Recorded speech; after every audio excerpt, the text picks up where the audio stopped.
la route, nous pouvons crier Ebenezer, Ebenezer, jusqu'ici, l'Éternel nous a secourus. Il faut aussi répéter les paroles du psalmiste David. Sans l'Éternel qui nous a protégés, quand les vagues s'élèvent contre nous, elles nous auraient engloutis tout vivant. Psaume 124, les versets 1 et 2. Peut-être, vous qui m'écoutez peuvent dire, quelle vague s'élevait contre une structure musicale. Les gens qui sont les responsables de groupes et de chorales peuvent comprendre ce que je veux dire. Encore plus, les membres du staff Freedom Gospel. Si vous ne le saviez pas, à plusieurs reprises, nous nous sommes dit, est-ce que cela vaut la peine de continuer lorsque certaines barrières restent verrouillées sur notre chemin? Quelquefois, nous sommes découragés lorsque des obstacles apparaissent sur notre route. Mais de seul homme, nous prenons courage et nous vivons l'application d'Ésaïe chapitre 49, les versets 29 à 31. Il nous donne la force à celui qui est fatigué. Il augmente la vigueur de celui qui tombe en défaillance. Ceux qui se confient en l'Éternel renouvellent leur force. Ils prennent vol comme les aigles. Ils courent et ne se lassent point. Ils marchent et ne se fatiguent point. N'est-ce pas un pléonasme si je vous dis la vie est difficile au Gonaïve pour les structures musicales, où la moindre activité nécessite des débours? Si vous me demandez comment avez-vous procédé pour rester en vie, je vous dirai, je ne sais pas comment, mais seulement Jésus l'a fait. Quelquefois, Dieu fait silence. Ce sont les jours les plus difficiles qu'un homme peut éprouver dans le ministère. Moi qui vous parle, et la tentation d'abandonner en maintes occasions. Il n'est pas différent de mes collègues du staff, car la Bible déclare, malheur à l'homme qui met la main dans la charrue et qui garde en arrière. Après 24 ans de ministère, sommes-nous satisfaits de notre bilan? Je dirais non, car nous comptons seulement à notre actif 2 tests pressing et un album. Certains diront que nous sommes en retard. Je ne peux pas en disconvenir, mais quotidiennement, nous ressentons l'empreinte de Dieu sur ce ministère. On peut tout dire de nous, mais de toute manière, nous gardons un symbole d'unité au niveau du comité directeur. En effet, malgré provenir d'horizons divers, nous nous sommes toujours évertués pour garder ce symbole d'unité. Prochainement, soit 2 janvier 2023, nous allons réaliser notre 22e concert de l'an.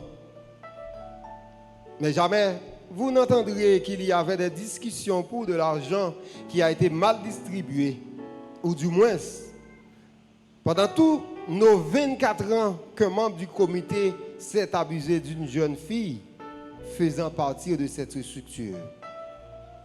Il faut préciser que nous bénéficions du support de la communauté évangélique gonaïvienne d'une manière générale et de l'église de Philadelphie de Bunégec en particulier. Depuis sa genèse, et j'en suis convaincu jusqu'à son apocalypse, Philadelphie continuera de supporter ce ministère. Au comité de l'Église, nous présentons encore nos remerciements, car nous sommes conscients que les membres d'ici subissent les pressions qui se font et qui permettent à la pérennité de cette formation musicale. Chers frères et sœurs, Philadelphie, à chaque fois que vous permettez au révérend pasteur Prudence Innocent de nous assister, vous dites oui, nous voulons que ce ministère aille de l'avant. Je ne peux pas l'expliquer seulement, je peux le constater que ces empreintes sont fortes au niveau de la structure. Je dois aussi remercier Dieu de l'émergence des leaders valables au sein de l'Église. Je crois qu'il naîtra et il naîtra encore d'autres grands leaders au niveau de votre communauté. À Pasteur Prudence Innocent, le fondateur de cette chorale, je t'adresse au nom de la chorale des mots de remerciement et nous te disons que nous t'aimons. Nous sommes fiers de toi. Nous comprenons tous les sacrifices consentis pour nous continuer d'exister.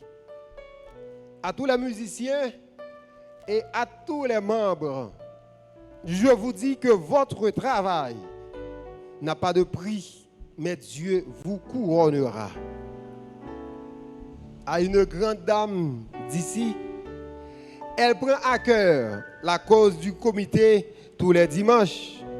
Elle nous prépare à manger lors de nos réunions de comité.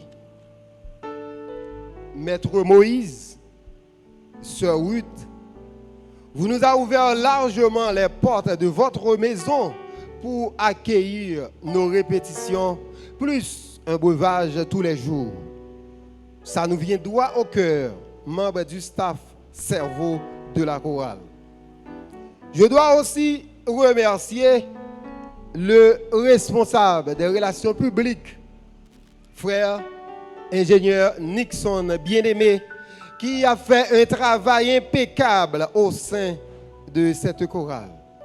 Nous ne pouvons pas te remercier, mais je vous encourage, mon frère, à œuvrer davantage dans le champ de Dieu. Un remerciement spécial à tous les parents, les maris et les femmes des membres de la chorale d'avoir accompagné vos proches dans ce ministère combien difficile. Il y avait aussi des anciens membres de la chorale qui se font remplacer par ces progénitures. Du reste, un vibrant appel est lancé à tous les anciens fridomistes d'emboîter le pas. Que le Dieu Tout-Puissant déverse sur vous une abondance de grâce durant toute votre vie terrestre, d'avoir contribué d'une façon ou d'une autre dans la pérennisation de cette œuvre. En dernier ressort, je réclame une fois de plus vos prières, vos supports en tout point de vue pour la propagation de l'Évangile à travers le monde, car notre devise, c'est élever Dieu parmi les nations. Joyeuse fête à tous nos amis, joyeux 24e à tous les membres de la chorale. Que Dieu vous bénisse. Merci.